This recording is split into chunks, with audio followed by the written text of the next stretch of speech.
வணக்கம். ஆகாஷ்வாணி புதுச்சேரி மாநில செய்திகள் வாசிப்பவர் மலர்விழி.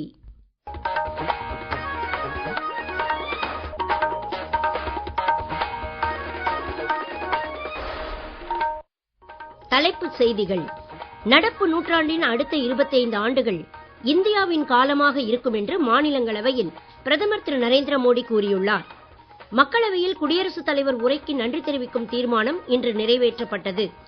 முன்னேறிய நாடாக இந்தியாவை மேம்படுத்துவதில் செயற்கை நுண்ணறிவின் பங்கு முக்கியமானதாக இருக்கும் என்று இந்தியா AI இயக்கத்தின் தலைமை செயல் அதிகாரி திரு அபிஷேக் சிங் கூறியுள்ளார்.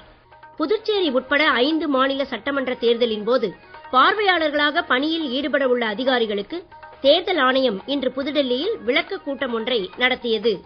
இனி விரிவான செய்திகள்.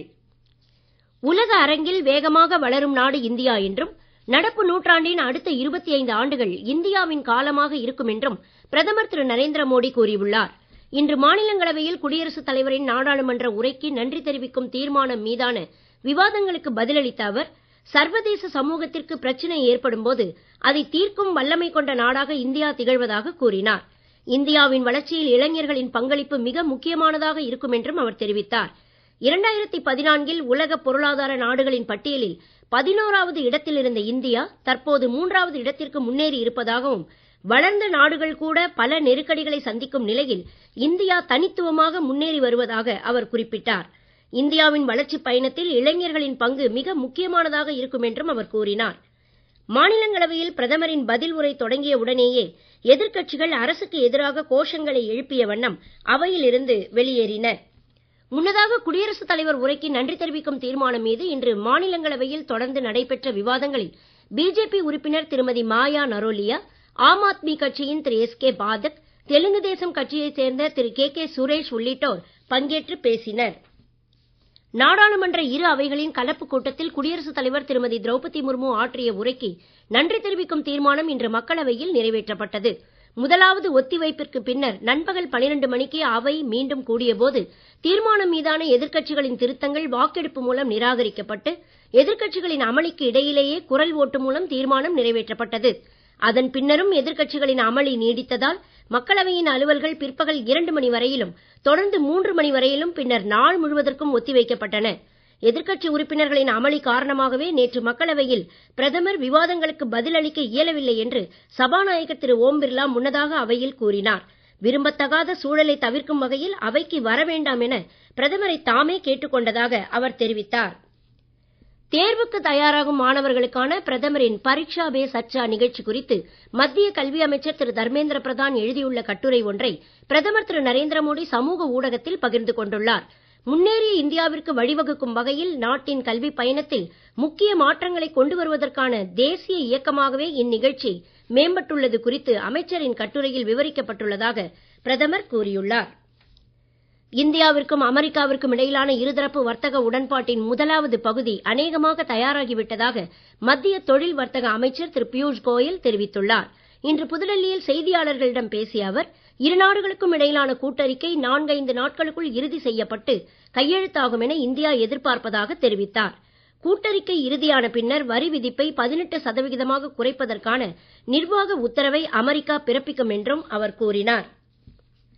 மத்திய உள்துறை மற்றும் கூட்டுறவுத்துறை அமைச்சர் திரு அமித்ஷா இன்று புதுடெல்லியில் கூட்டுறவு முறையிலான பாரத் டாக்ஸி சேவை தளத்தை முறைப்படி தொடக்கி வைத்தார். கூட்டுறவு மூலம் வளர்ச்சி என்னும் பிரதமர் திரு நரேந்திர மோடியின் தொலைநோக்கு பார்வைக்கு ஏற்ப உருவாக்கப்பட்டுள்ள இப்புதிய வசதி மக்களை மையமாக கொண்ட போக்குவரத்து வசதிகளை பெருக்குவதில் முக்கிய நடவடிக்கையாக அமைகிறது. இது குறித்து கூடுதல் தகவல்கள். தனியார் வாடகை கார் ஒருங்கிணைப்பு நிறுவனங்களின் பிடியிலிருந்து டாக்ஸி ஓட்டுநர்களை விடுவித்து லாபத்தை ஓட்டுநர்களுக்கு பகிர்ந்து அளிக்கும் வகையில் பாரத் டாக்ஸி தளம் உருவாக்கப்பட்டுள்ளது. ஓட்டுநர்களுக்கான விபத்து காப்பீடு, மருத்துவ சிகிச்சை மற்றும் ஓய்வூதிய வசதிகளும் இதில் இடம்பெற்றுள்ளன. பெண் பயணிகளின் பாதுகாப்பை உறுதிப்படுத்தும் வகையில் பெண் ஓட்டுநர்களை கொண்டே வாகனங்களை இயக்குவதற்கான சாரதி தீதி, பைக் தீதி திட்டங்களும் புதிய தளத்தில் சேர்க்கப்பட்டுள்ளன. மாநிலங்களுக்கு இடையிலான கூட்டுறவு சங்கங்கள் சட்டத்தின் கீழ் பதிவு செய்யப்பட்ட பாரத் டாக்ஸி தளம் கூட்டுறவு முறையில் செயல்படக்கூடிய உலகின் முதலாவது மற்றும் மிகப்பெரிய வாடகை கார் ஒருங்கிணைப்பு தளமாக அமைந்திருப்பதும் ஏற்கனவே சுமார் 4 லட்சம் ஓட்டுநர்கள் மற்றும் 10 லட்சத்திற்கும் மேற்பட்ட பயனர்கள் இதில் பதிவு பெற்றுள்ளதும் குறிப்பிடத்தக்கது. அடுத்த 2 ஆண்டுகளுக்குள் நாட்டின் அனைத்து மாநிலங்கள் மற்றும் நகரங்களுக்கும் இந்த வசதியை நீட்டிக்க இலக்கு நிர்ணயிக்கப்பட்டுள்ளதாகவும் அரசு வட்டாரங்கள் தெரிவித்துள்ளன. நீங்கள் கேட்டுக்கொண்டிருப்பது மாநில செய்திகள். ஆகாஷ்வாணி செய்திகளை நேயர்கள் உடனுக்குடன் தெரிந்து கொள்ள எமது புதுச்சேரி மண்டல செய்தி பிரிவின் சமூக ஊடகங்களான @airnews புதுவை என்ற எக்ஸ் பக்கத்தையும், all India radio news Puducherry என்ற பேஸ்புக் பக்கத்தையும், @RNU புதுச்சேரி என்ற யூடியூப் சேனலையும் அணுகலாம். செய்திகள் தொடர்கின்றன. செயற்கை நுண்ணறிவின் தாக்கங்கள் குறித்து புதுடெல்லியில் நடைபெறவுள்ள உச்சி மாநாடு மக்கள், பூமி, முன்னேற்றம் ஆகிய 3 முக்கிய தூண்கள் மீது கட்டமைக்கப்பட்டுள்ளதாக மத்திய தகவல் தொழில்நுட்ப அமைச்சகத்தின் கூடுதல் செயலரும் இந்தியா AI இயக்கத்தின் தலைமை செயல் அதிகாரியுமான திரு அபிஷேக் சிங் கூறியுள்ளார். இது குறித்து கூடுதல் தகவல்கள். அனைவருக்குமான செயற்கை நுண்ணறிவு என்பது குறித்து இந்திய தொழில்கள் கூட்டமைப்பு சார்பில் புதுடெல்லியில் இன்று நடைபெற்ற மாநாட்டில் திரு அபிஷேக் சிங் பேசுகையில், பொருளாதார வளர்ச்சி மற்றும் வேலை வாய்ப்புகளில் தகவல் தொழில்நுட்பம் முக்கிய பங்காற்றி வருவதாகவும், கல்வி, மருத்துவம், வேளாண்மை போன்ற முக்கிய துறைகளில் செயற்கை நுண்ணறிவின் பயன்பாட்டை அதிகரிக்க மேலும் பல வாய்ப்புகள் இருப்பதாகவும் கூறினார். தற்போது உலகின் தொழில்நுட்ப கூடமாகவே இந்தியா செயல்பட்டு வருவதாகவும், 2047ஆம் ஆண்டிற்குள் முன்னேறிய இந்தியா என்னும் இலக்கை எட்டுவதில் செயற்கை நுண்ணறிவின் பங்கு மிக முக்கியமானதாக இருக்கும் என்றும் அவர் கூறினார். அதிநவீன தொழில்நுட்பங்களுக்கான நிதி ஆயோக் மையத்தின் தலைமை வடிவமைப்பு கலைஞர் திருமதி தேவ்ஜானி கோஷ் இம்மாநாட்டில் பேசுகையில், செயற்கை நுண்ணறிவு திறன் மக்களிடையே எந்த அளவிற்கு பரவலாக உள்ளது என்பதை பொறுத்தே இத்துறையில் நாட்டின் வெற்றி அமையும் என்றார். தமிழ்நாடு, புதுச்சேரி உட்பட 5 மாநிலங்களில் வரவிருக்கும் சட்டமன்ற தேர்தலின் போது பொது பார்வையாளர், போலீஸ் பார்வையாளர் மற்றும் செலவின பார்வையாளர்களாக பணியில் ஈடுபட உள்ள அதிகாரிகளுக்கு தேர்தல் ஆணையம் இன்று புதுடெல்லியில் விளக்க கூட்டம் ஒன்றை நடத்தியது. இந்த அதிகாரிகளே தேர்தலின் போது தேர்தல் ஆணையத்தின் சுடர் விளக்காக திகழ்வார்கள் என்றும், இவர்களின் இருப்பினால் தேர்தல் இயந்திரம் முற்றிலுமாக புத்தாற்றல் பெறும் என்றும் தலைமை தேர்தல் ஆணையர் திரு கியானேஷ்குமார் இக்கூட்டத்தில் பேசுகையில் கூறினார். தேர்தல்கள் சுதந்திரமாகவும் நியாயமாகவும் வெளிப்படையான முறையிலும் நடப்பதை தேர்தல் ஆணைய பார்வையாளர்கள் உறுதிப்படுத்த வேண்டும் என்றும் அவர் கேட்டுக் கொண்டார். புதுச்சேரியில் மகளிர் மற்றும் குழந்தைகள் மேம்பாட்டுத்துறை சார்பில் திருக்காஞ்சியில் இன்று மாலை நடைபெறும் விழாவில் முதியோர் ஆதரவற்றோர் ஓய்வூதிய திட்டம் மற்றும் வறுமைக்கோட்டிற்கு கீழே உள்ள குடும்ப தலைவிகளுக்கான மாதாந்திர நிதி உதவி திட்டத்தில் உயர்த்தப்பட்ட நிதி உதவி வழங்கும் பணிகளை துணைநிலை ஆளுநர் திரு கைலாஷ்நாதன், முதலமைச்சர் திரு ரங்கசாமி ஆகியோர் தொடக்கி வைக்கின்றனர்.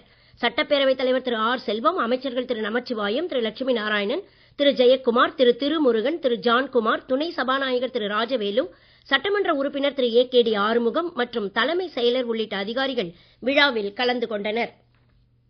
அரசு ஊழியர்களின் பணித்திறனை மேம்படுத்தும் வகையில் மத்திய அரசு செயல்படுத்தி வரும் மிஷன் கர்மயோகி திட்டத்தின் கீழ் காரைக்காலில் பெருந்தலைவர் காமராஜர் நிர்வாக வளாகத்தில் இன்று நடைபெற்ற ஒருநாள் பயிற்சி பட்டறைக்கு சார்பு ஆட்சியர் பூஜா தலைமை ஏற்றார். அரசு ஊழியர்கள் iGot இணையதளத்தில் தங்களை பதிவு செய்து கொண்டு பணி சார்ந்த பாட நெறிகளை தேர்ந்தெடுத்து கற்பது குறித்து விரிவான செயல்முறை விளக்கம் வழங்கப்பட்டது. ஒவ்வொரு துறையின் தேவைகளுக்கு ஏற்ப பிரத்யேக திறன் மேம்பாட்டு திட்டங்களை உருவாக்குதல் குறித்து ஆலோசிக்கப்பட்டது. அரசு ஊழியர்களிடையே தொழில்நுட்பம் மற்றும் தலைமைத்துவ பண்புகளை வளர்ப்பதன் மூலம் மக்களுக்கான சேவைகளை திறம்பட்ட முறையில் வழங்கும் நோக்கத்துடன் இப்பயிற்சி அளிக்கப்பட்டது. பல்வேறு அரசு துறைகளைச் சேர்ந்த அதிகாரிகள் மற்றும் ஊழியர்கள் இதில் கலந்து கொண்டு பயன்பெற்றனர். இன்று தென் தமிழகத்தின் கடலோர மாவட்டங்கள் மற்றும் டெல்டா மாவட்டங்களின் ஓரிரு இடங்களிலும், காரைக்கால் பகுதியிலும் லேசானது முதல் மிதமான மழை பெய்யக்கூடும் என சென்னை வானிலை ஆய்வு மையம் தெரிவித்துள்ளது. நாளை முதல் வரும் 11ஆம் தேதி வரை தமிழ்நாடு, புதுச்சேரி, காரைக்கால் பகுதிகளில் வறண்ட வானிலை நிலவும் என்றும் தெரிவிக்கப்பட்டுள்ளது. நீலகிரி, சேலம், தர்மபுரி, கிருஷ்ணகிரி, வேலூர் உள்ளிட்ட மாவட்டங்களில் அதிகாலை வேளையில் மிதமான பனிமூட்டம் காணப்படும் என்றும் வானிலை ஆய்வு மையம் தெரிவித்துள்ளது. இன்று தென் தமிழகத்தின் கடலோர பகுதிகள் மற்றும் குமரிக்கடல் பகுதிகளில் மணிக்கு 65 கிலோமீட்டர் வேகத்தில் சூறைக்காற்று வீசக்கூடும் என்பதால் மீனவர்கள் இப்பகுதிகளுக்கு செல்ல வேண்டாம் என அறிவுறுத்தப்பட்டுள்ளனர். இதற்கிடையே கடந்த 24 மணி நேரத்தில் குறைந்தபட்சமாக கொடைக்கானலில் 7.7 டிகிரி செல்சியஸ் வெப்பநிலை பதிவாகியுள்ளது. மகளிர் கிரிக்கெட்டில் வதோதராவில் இன்று மாலை நடைபெறும் WPL இறுதிப் போட்டியில் பெங்களூரு, டெல்லி அணிகள் மோத உள்ளன. WPL இறுதிப் போட்டியில் இவ்விரு அணிகளும் மோதுவது இது இரண்டாவது முறையாகும். 2024 WPL இறுதிப் போட்டியில் பெங்களூரு அணி 8 விக்கெட் வித்தியாசத்தில் டெல்லி அணியை தோற்கடித்து சாம்பியன் பட்டம் வென்றது. மீண்டும் தலைப்புச் செய்திகள். நடப்பு நூற்றாண்டின் அடுத்த 25 ஆண்டுகள் இந்தியாவின் காலமாக இருக்கும் என்று மாநிலங்களவையில் பிரதமர் திரு நரேந்திர மோடி கூறியுள்ளார். மக்களவையில் குடியரசுத் தலைவர் உரைக்கு நன்றி தெரிவிக்கும் தீர்மானம் இன்று நிறைவேற்றப்பட்டது. முன்னேறிய நாடாக இந்தியாவை மேம்படுத்துவதில் செயற்கை நுண்ணறிவின் பங்கு முக்கியமானதாக இருக்கும் என்று இந்தியா AI இயக்கத்தின் தலைமை செயல் அதிகாரி திரு அபிஷேக் சிங் கூறியுள்ளார். புதுச்சேரி உட்பட 5 மாநில சட்டமன்ற தேர்தலின் போது பார்வையாளர்களாக பணியில் ஈடுபடவுள்ள அதிகாரிகளுக்கு தேர்தல் ஆணையம் இன்று புதுடெல்லியில் விளக்க கூட்டம் ஒன்றை நடத்தியது. இத்துடன் இந்த செய்தி அறிக்கை நிறைவு பெறுகிறது. வணக்கம்.